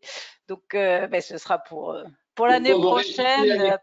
Voilà, vous pourrez revenir l'année prochaine en présentiel à la journée régionale nous en parler. Pardon Delphine, juste là-dessus. Sur la santé connectée, oui. Pourquoi santé connectée? On l'avait évoqué, puis là, j'avais vraiment pas le temps mais c'est parce que les soins de support, finalement, quand on y réfléchit, c'est la première application de la santé connectée. Parce que la santé connectée, c'est quoi? C'est dépister les complications, voilà, quelles qu'elles soient. Et donc, on est bien complètement dans le soin de support, effectivement. Hein, donc, mais sérieusement, si vous voulez qu'on fasse un focus là-dessus, il y a pas mal de choses qui sortent aujourd'hui. Même, on commence même à avoir de l'intelligence artificielle qui arrive sur le suivi des patients douloureux, par exemple. Donc voilà, il y a des choses intéressantes à dire. Oui, ça peut faire un sujet en soi pour une journée entière. Voilà. C'est noté. Merci beaucoup. Je vais juste rajouter quelque chose parce que tout à l'heure, Mario a parlé de Sandra Lefebvre, donc au RIF. Donc pour ceux qui ne sont pas au clair avec ça autour de cette table, nous avons donc dans chaque région de France un réseau régional de cancérologie qui maintenant s'appelle plus réseau régional mais DSRC. Alors un sacré nom, un dispositif spécifique régional de cancérologie. Bon, on va rester sur mon réseau qui est quand même plus parlant. Et tous ces réseaux travaillent ensemble. Donc ça répond à la question tout à l'heure qui a été posée sur Oncora, ça répond aussi à ce qui vient d'être dit sur Oncorif. Bien entendu, on se connaît tous très bien et on travaille tous ensemble, et Delphine l'a souligné tout à l'heure. La preuve en est, c'est que demain après-midi, c'est pas fait exprès mais presque, on a une réunion de notre association des réseaux de cancérologie thématisée sur les soins de support et notamment sur cette problématique de l'annuaire, parce que vous l'avez bien compris, c'est pas si facile un annuaire, il faut recenser de la bonne façon auprès des bonnes personnes à un instant T et le renouveler régulièrement. Il y a eu une question dans les questions tout à l'heure sur l'hypnose. Effectivement, dans notre annuaire, on ne voit pas apparaître l'hypnose en tant que telle. Erreur, c'est des choses qu'il faut corriger et qu'il faut faire évoluer. Donc surtout pour tous ceux qui sont là cet après-midi ou qui nous verront en replay, notre annuaire en soins de support, il est en constante évolution, à la fois dans sa forme, à la fois dans les établissements qui sont référencés. Et l'objectif, c'est de faire le plus d'informations possible, mais de l'information de qualité, donc qui soit un peu contrôlée. C'est-à-dire que l'idée, c'est vraiment de pouvoir, et je réponds là aussi à une question qui a été posée dans le chat sur comment on référence les professionnels qui sont dans notre annuaire. Comme vous l'avez compris, pour nous, pour le moment, on a fait quelque chose d'assez simple en s'appuyant tout bêtement sur les établissements autorisés et en partant du principe que les soins de support qui sont référencés au sein des établissements autorisés, on a tout à fait la possibilité de les référencer dans notre annuaire en COPL. Et puis petit à petit, on va construire nos critères en lien avec les autres réseaux de cancérologie pour avoir tous à peu près la même organisation. Donc ça va venir et ça va s'améliorer, mais on a besoin d'avoir des relais au sein des établissements. Donc je voulais juste préciser ça, cet annuaire est vivant, il bouge, donc pas d'inquiétude, il va s'améliorer évidemment au fur et à mesure des années. Et juste pour ajouter par rapport à l'hypnose, typiquement, ça fait partie des choses, parce qu'il y a les soins qui sont dans le panier de l'INCa, donc ceux-là, ils sont facilement identifiables. Et après, il y a tous les autres qu'on n'a pas forcément su comment classer, parce que on les a pas forcément mis en filtre principal, mais on peut les retrouver. Alors l'hypnose, faudrait que je vérifie, mais je me demande s'il y en a pas. Alors peut-être qu'on l'a mis pour l'instant en bien-être, ou en douleur, peut-être en prise en charge de la douleur plutôt. Et donc il y a un petit moteur de recherche. Donc par contre, je pense que si on tape hypnose, peut-être qu'on retrouve les établissements qui en proposent. Mais voilà, là, typiquement, on est devant un sujet. Voilà, comment les classer ou les mettre. Voilà, je crois qu'il n'y a pas d'autres questions pour le moment. D'accord. On va pouvoir avancer. Merci beaucoup, Mario. Merci à vous, à bientôt. À bientôt. Vous pouvez rester avec nous. Après, on va parler du parcours global. Ma caméra, voilà. D'accord. Parcours global après cancer, donc avec l'intervention de Juliette Daniel de l'ARS. Alors, est-ce que Juliette est avec nous? Oui. Donc, je vais passer les diapos. Alors. Oui, bonjour à tous. Donc, on peut débuter si tu veux bien. Donc, je vais vous faire une présentation en deux parties. Rappeler d'abord le cadre national de cet appel à projet, et puis dans un deuxième temps, de voir comment on a essayé en Pays de la Loire de s'approprier cet appel à projet parcours de soins global après le cancer, de voir les questions, les difficultés, enfin les éléments qu'on en a tirés et comment ça s'est passé. Donc la suivante, d'abord rappeler qu'on était particulièrement motivé pour cet appel à projet parce que c'était une façon aussi pour nous de rappeler que les soins de support c'est important, qu'ils font partie du parcours des soins du patient pendant et après le cancer. Et peut-être le « et » qui apparaissait aussi. Donc, c'est en fait un élément important du soin pendant et après. Que c'est une volonté forte du gouvernement à l'époque qui a lancé ce traitement pour que ce soit mis en place après le traitement actif du cancer. Que ce parcours de soins après cancer, il a entre guillemets vocation à faciliter la vie des patients qui ont été malades, donc après les traitements, de réduire les séquelles et de prévenir les rechutes ou la survenue donc d'un autre cancer. c'est un parcours, ça veut dire que c'est quelque chose qui s'intègre vraiment dans la stratégie décennale de lutte contre les cancers, et de dire que cette partie après-cancer, post-cancer, suivi, enfin, comporte plein de choses, mais c'était une volonté forte des usagers, des patients, de mettre en place quelque chose, en tout cas, de beaucoup plus fort dans cette stratégie décennale de lutte contre le cancer. Donc, là, c'est la loi du 24 décembre 2019 qui a créé ce parcours et qui a permis d'impulser dans un premier temps ce projet. La prochaine, la suivante. Donc, vous avez l'ensemble des éléments réglementaires, donc ce décret du 22 décembre, un arrêté du 24 décembre 2020, et au fond, on verra ça, le point 2, le point 3, le point 4, on verra ça après ultérieurement, parce que ce sont des éléments à la fois qui paraissent clairs comme ça, mais qui ne sont pas si clairs, et des éléments d'une certaine manière qui nous ont permis, parce qu'on a réuni nos promoteurs, de repérer des difficultés ou des choses à améliorer, etc. Donc le parcours, c'est après le traitement actif. Donc ça paraît simple, mais c'est pas si simple. Et au fond, au plus tard, 1 an après la fin de ce traitement actif. Qui peut prescrire ça pour le patient? C'est son médecin traitant, le pédiatre, un cancérologue, en tout cas un cancérologue, quelle que soit sa spécialité, qui prend en charge le patient. C'est un parcours individualisé, donc chaque patient peut avoir au fond, en fonction de ses besoins, un cadre global pour ce parcours. Néanmoins, il faut bien le dire, dans le cadre d'un forfait, en tout cas d'un élément global, un forfait encadré, entre guillemets, avec des bilans et des consultations, pour un montant total de 180 €. La suivante. Donc, ce parcours, il commence dès que le traitement actif est fini. Il peut se dérouler sur 12 mois. Il comprend donc un certain nombre de bilans, 3 qui sont possibles. Un bilan pour l'activité physique, un bilan diététique, un bilan psychologique. Donc, et après, chaque bilan peut être suivi de consultations. Donc, 3 bilans possibles pour un tarif qui est fixé une fois pour toutes à 45 € et des consultations. Les consultations, elles s'apparient, on pourrait dire, avec le bilan psychologique ou le bilan diététique, sachant qu'il faut bien avoir en tête que les séances d'activité physique ou l'inscription dans une salle de sport, etc., cela n'est pas pris en charge par ce forfait ou par ce forfait global et ne sont pas pris en charge non plus, mais c'est un élément qu'il faut bien avoir compris, les frais de déplacement qui vont être liés à la prise en charge de cette activité physique. Le suivant. Alors, bon, donc, ce parcours, il doit être organisé par l'ARS, c'était comme ça que c'était prévu, et un certain nombre de structures très diverses pouvaient, au fond, répondre à cet appel à projet, des maisons de santé, des CPTS, des associations, des établissements de santé, etc. Donc, on avait, au fond, une grande diversité de structures, en théorie éligibles, et qui pouvaient répondre à cet appel à projet. La suivante.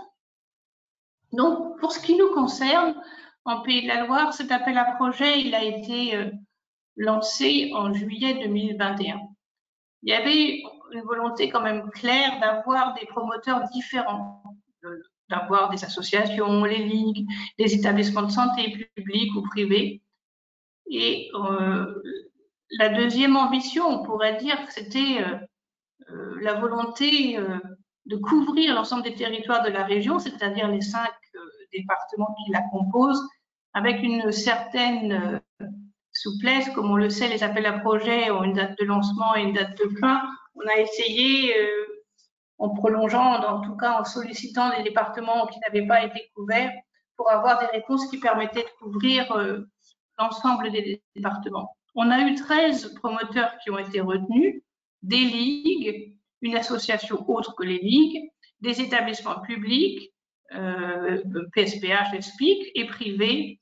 Et il faut noter que parmi ces 13 promoteurs, il y a un dispositif enfant. Pourquoi c'était important pour nous?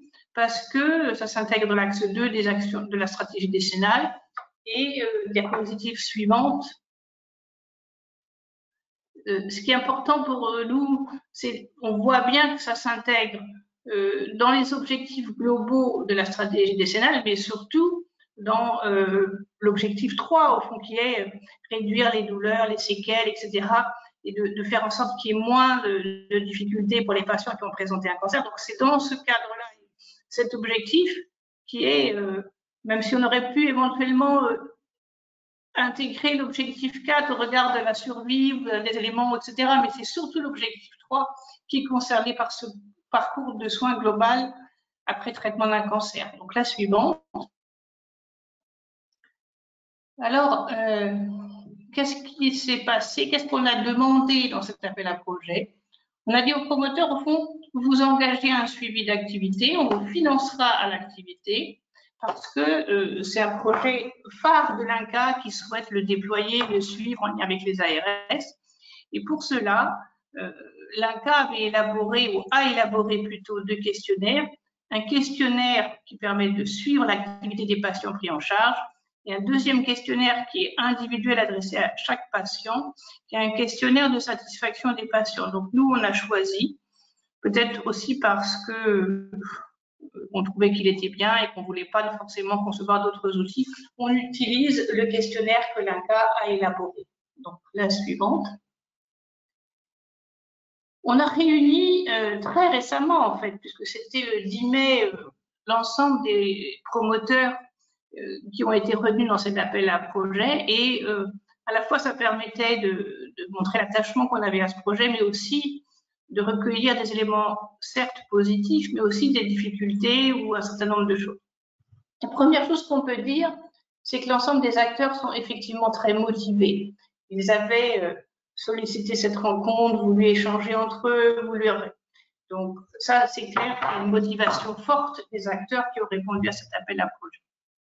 Toutefois, pour eux, ça a été difficile parce qu'il y a eu le contexte Covid. C'était difficile à la fois de mobiliser des professionnels pour répondre à l'appel à projet, donc ça c'était le premier temps, mais difficile aussi parce qu'ensuite il faut recruter les personnels ou les catégories ou mettre en place les organisations qui correspondent à cet appel à projet.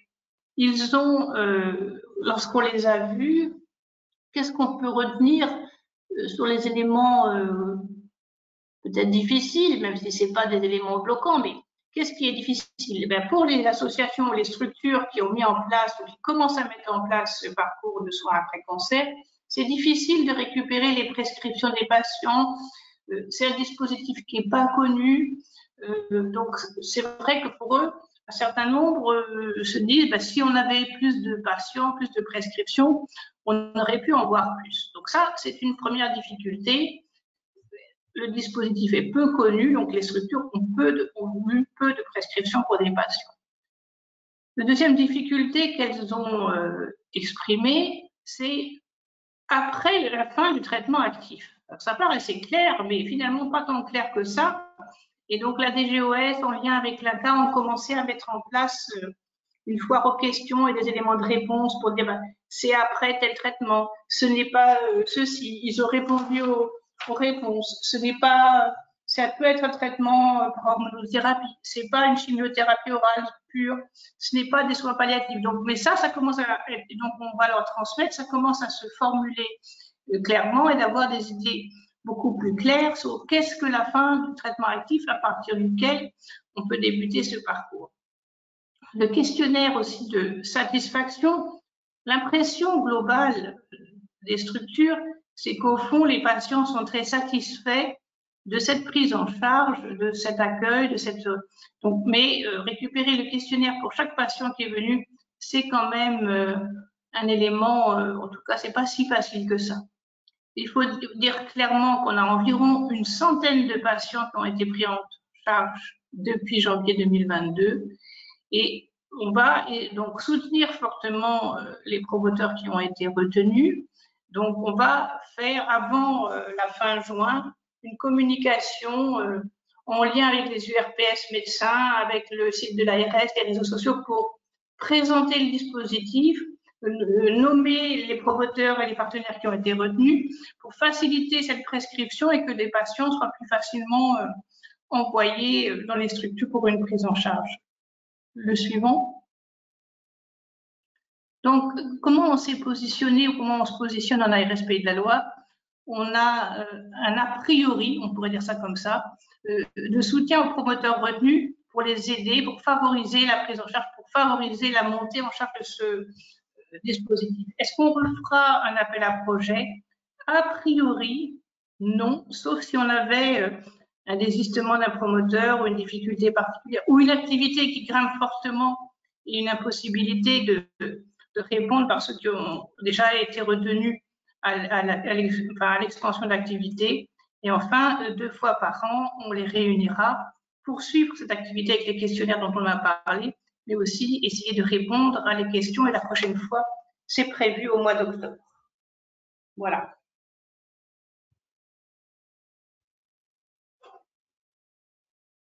Merci Juliette. Justement, la dernière diapositive que tu présentais, ça répondait à une question qui était posée, donc je pense que la personne a eu sa réponse sur le renouvellement. Donc, c'est quelque chose aussi qui est à discuter donc, en fonction de l'évolution des projets en cours. Alors, est-ce qu'il y a d'autres questions pour Juliette sur ce sujet de l'appel à projet parcours après cancer? En termes de communication, je crois qu'on peut aussi utiliser le canal OncoPL. On sera tout à fait là pour relayer aussi de l'information sur notre site web sur les projets qui sont retenus. Ça, c'est évident, de façon à bien faire connaître ces parcours.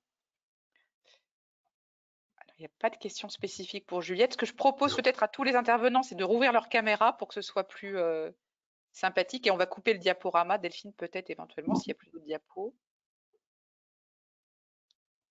Voilà. Merci beaucoup. Alors du coup, on avait dit qu'on finirait à 15h30, donc il nous reste 5 minutes de questions. Donc n'hésitez pas.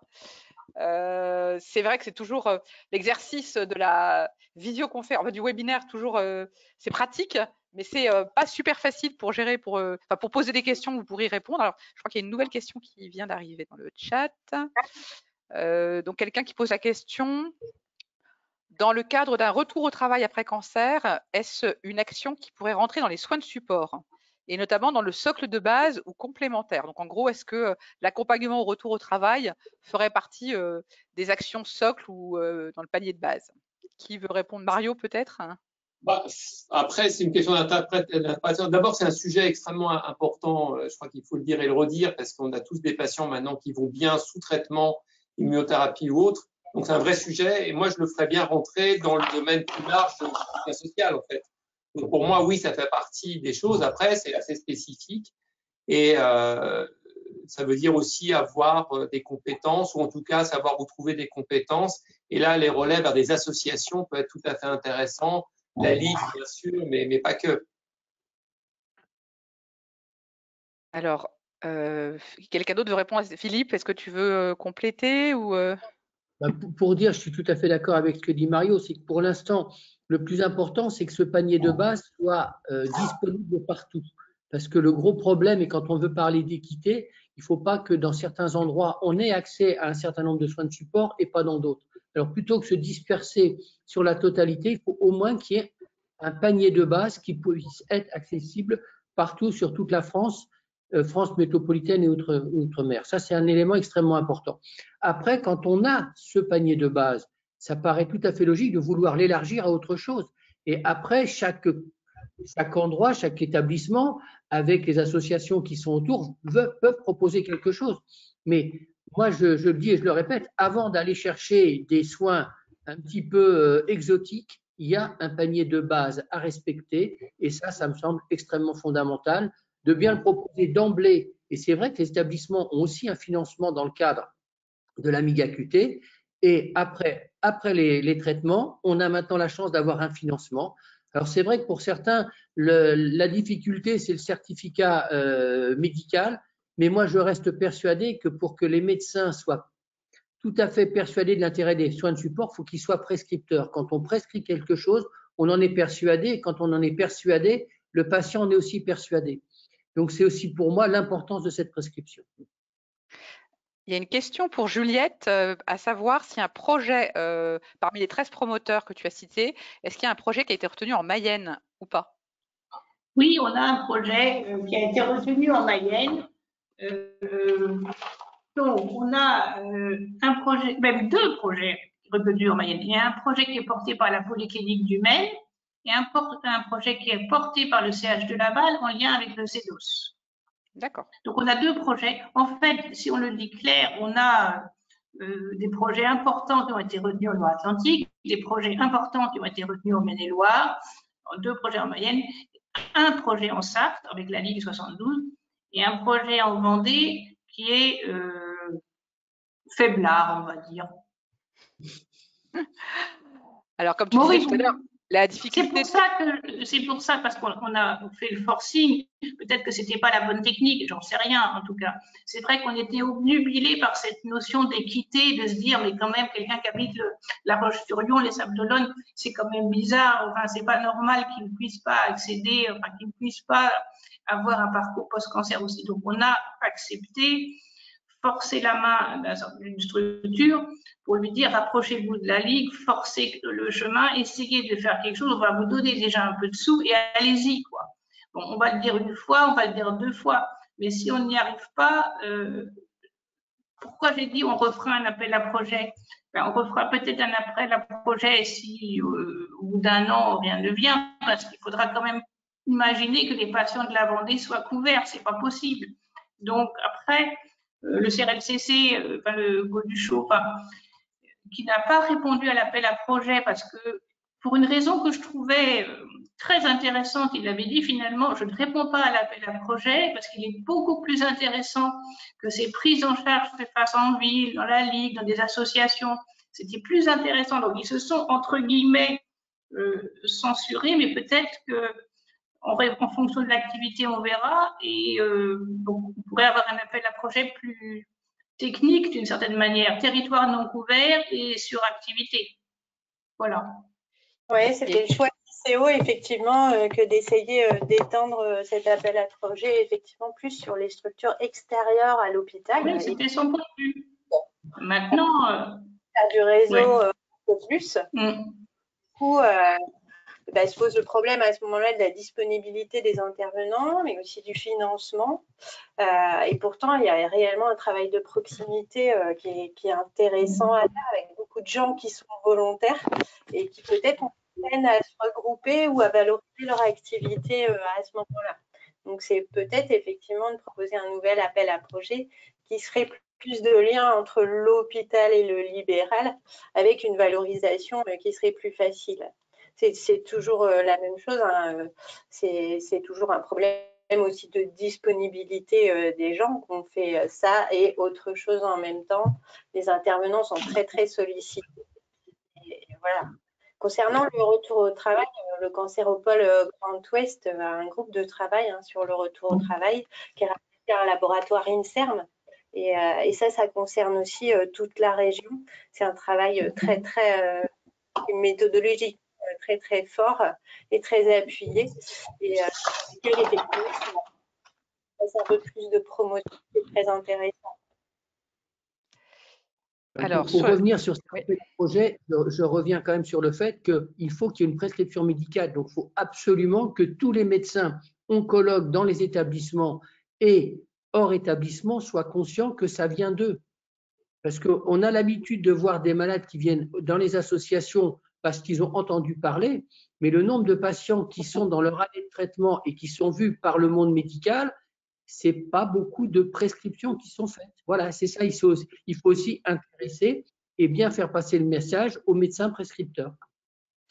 Alors, je reprends la main parce qu'il y a des questions encore et puis on va bientôt clore. Je rappelle juste aux participants, ne levez pas la main parce que vous êtes trop nombreux pour qu'on puisse vous passer la parole. N'hésitez pas à poser la question dans le chat. Donc, il y a une question qui a été, alors c'est un peu compliqué à suivre sur le truc. Une question qui a été posée justement sur toujours l'appel à projet, à savoir si la subvention qui est promoteur, donc le promoteur, a-t-il reçu, est-ce que la structure porteuse, donc du promoteur, a-t-elle reçu une subvention? Alors, je peux peut-être répondre en disant qu'en fait, non, c'est un forfait qui a été donné par patient, mais il n'y a pas d'argent supplémentaire pour la coordination, je crois. Alors, on avait une dotation, donc on l'a ventilée en fonction Mais c'était compliqué avec le Covid. Les promoteurs, ils ont estimé une file active.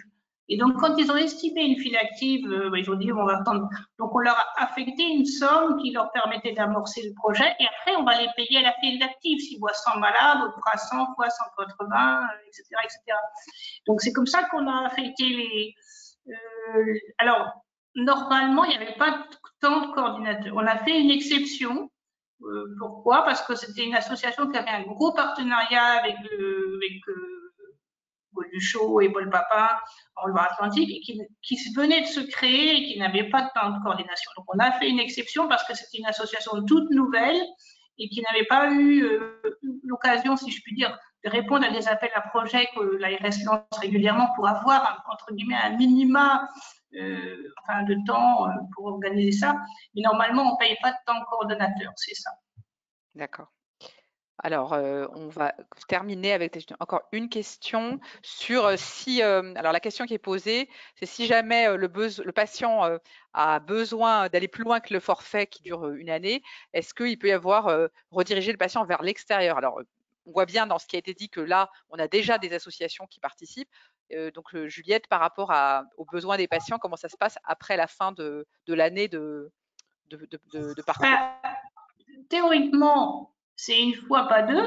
Donc, si vous êtes pris en charge, je sais pas, allez, on va prendre Cholet, par exemple, et puis vous avez fait votre parcours, et puis vous iriez bien en faire un autre. Théoriquement, c'est non. Bon, voilà, c'est non. Mais je ne sais pas comment on verra qu'ils sont allés 2 fois ailleurs. Je ne sais pas. Imaginons que son oncologue lui prescrive un parcours au centre hospitalier de Cholet, il va faire son parcours, pas de souci. Mais après, imaginons que son médecin traitant, qui est maintenant informé, se dit un peu plus, ce serait pas. Donc, à un moment donné, je ne sais pas comment on voit, puisque c'est anonyme, qu'on recueille des données anonymes, que les gens sont allés 2 fois. Je ne sais pas. Normalement, c'est non, ça c'est sûr. Ça c'est certain. Maintenant… je crois que chaque association fera comme bon lui semble, parce que si un patient est pris en charge dans une association après le temps du remboursement et qu'il y a nécessité d'avoir d'autres soins de support, si l'association peut le faire, elle le fera comme elle le fait habituellement pour les gens qui sont hors protocole, hors appel à projet. Et à la fois, vous pouvez imaginer que, par exemple, l'oncologue de Cholet lui a prescrit, le Serge de Cholet lui fait son truc, il a son parcours diététique, psychologue, et puis il s'inscrit dans un club de sport, bon, il fait son truc, et puis 5 mois après, il se dit, finalement, je referais bien encore un peu de diététique et de psychologue. Il s'adresse à la Ligue 49, qui est le même département, ou je sais pas, la Ligue 44, n'importe. Je suis pas sûre que je le verrai. Et à la fois, je ne suis pas sûre que si ça entrave l'accès de malades qui n'en ont jamais eu, bien évidemment, ça va poser souci parce qu'il faut que l'activité se développe. Mais c'est pour ça que je sais bien, il faut quand même laisser la porte ouverte pour se dire que certains ont peut-être plus de besoins que d'autres. C'est peut-être plus… je pense qu'il faut être souple quand même. Après, on est d'accord que cet appel à projet, c'était aussi un booster. Hein. L'idée, un petit peu, c'est de lancer un peu cette démarche de l'après-cancer qui n'était pas faite, qui n'est pas développée partout. Alors, on prend une dernière question parce que je pense que là, le temps est difficile à suivre. Ouais. J'en ai vu une, voilà, c'était une question qui est de demander, alors c'est toujours le problème du financement, est-ce que des patients qui auraient bénéficié d'un bilan en APA, donc dans le cadre de cet appel à projet, pourraient bénéficier de séances d'APA remboursées, donc dans des établissements ou dans des structures? Est-ce qu'il y a des endroits… Alors, on est bien au clair que dans le projet, hein, Juliette, tu nous dis si c'est une bêtise, mais dans le cadre de l'appel à projet, les séances d'APA ne sont pas remboursées. La seule chose qui est remboursée, c'est l'évaluation. Mais par contre, les séances d'APA, elles sont faites dans certaines structures, prises en charge au sein des structures. Ça dépend vraiment des structures qui ont parfois développé des ressources particulières ou des mécénats ou des financements propres, comme le disait tout à l'heure Philippe, sur la MIG-AQT éventuellement. Donc, ça dépend vraiment des structures et ça, c'est pour l'instant pas du tout dans cet appel à projet. Ouais, c'est ça. Alors, je pense qu'on va peut-être s'arrêter là. Après, vous avez bien compris que ce projet a démarré donc il y a même pas un an. On a une centaine de patients sur 13 équipes avec des choses qui vont évoluer. Je crois que l'objectif de cet après-midi, c'était vraiment de vous montrer un petit peu tout ce qui se met en place ou ce qui existe déjà en termes non pas de soins de support, mais d'organisation autour des soins de support, que ce soit dans notre région ou même au niveau national. Donc, on remercie bien entendu nos intervenants, que ce soit Juliette, Mario, Delphine et Delphine, Philippe, un grand merci. On est complètement à votre disposition pour répondre en dehors de ce webinaire à vos questions. Donc, vous avez bien repéré nos contacts au niveau d'OncoPL, que sont Delphine Lozeille et Caroline Kénéen. Au niveau de notre commission soins de support, donc Delphine Cornio-Foubert aussi. Et puis à l'ARS, sur ce projet plus particulier de l'appel à projet PPAC, eh bien, Juliette Daniel, donc, qui est référente au sein de l'ARS. Donc voilà un peu pour les informations. Et puis on refait une petite piqûre de rappel sur notre site régional sur lequel vous trouverez des informations et bien entendu le site de l'AFSOS, donc comme vous l'a souligné tout à l'heure Mario, où vous trouverez aussi des informations pratiques. Voilà, un grand merci à tous nos intervenants. Je laisse peut-être Delphine Lozeille clore cette petite après-midi. Merci effectivement à tous. Je voulais juste rajouter par rapport aux questions, si on va rebalayer les questions et si on en a raté quelques-unes, les intervenants, enfin, on leur transmettra les questions aux intervenants qui pourront répondre directement. Et j'en profite aussi pour faire toujours un peu de communication. Donc, vous avez dû tous recevoir l'information que OncoPL a 20 ans cette année et que nous fêtons donc ces 20 ans par un petit congrès le 8 et 9 décembre 2021 un gros congrès.